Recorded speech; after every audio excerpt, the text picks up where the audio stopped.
Touni Minuit, l'ombre des ténèbres. Il y a bien longtemps, dans l'île tropicale de Maurice, une légende terrifiante circulait parmi les villageois.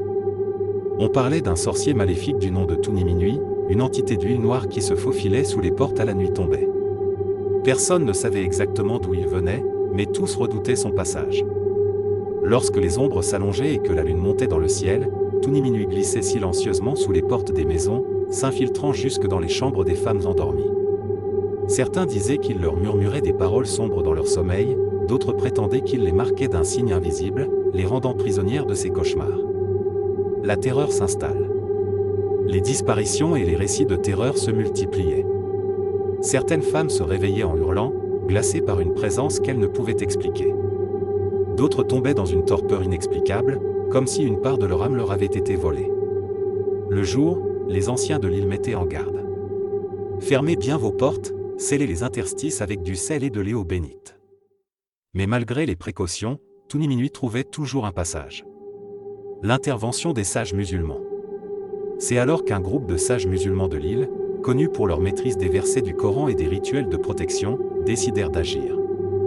Guidés par un marabout respecté du nom de Cheikh Omar, ils organisèrent une veillée dans la maison d'une femme qui avait été hantée par l'esprit maléfique. À minuit, un frisson parcourut l'air. Une ombre noire et visqueuse se faufila sous la porte, prenant peu à peu une forme humanoïde. Des murmures sinistres emplirent la pièce. Mais cette fois, au lieu de s'emparer de sa victime, Touni Minuit se retrouva piégé par un cercle de lumière et de prière. Au nom de celui qui est au-dessus de tout mal, nous te bannissons, s'écria Cheikh Omar en récitant des versets sacrés. L'huile noire se mit à grésiller, à se tordre comme si elle brûlait sous une flamme invisible. Dans un dernier râle, Touni Minuit tenta de s'échapper, mais les prières le consumèrent entièrement, laissant derrière lui une odeur de cendre et de soufre. Une île enfin libérée. Depuis cette nuit, plus personne n'entendit parler de Touni Minuit. Les anciens racontaient que le sorcier avait été scellé dans une jarre de cuivre enfouie sous une mosquée, là où il ne pourrait plus jamais nuire. Mais certains murmuraient encore qu'au cœur des nuits les plus sombres, on pouvait entendre un bruit glissant. Comme une goutte d'huile cherchant une porte mal fermée.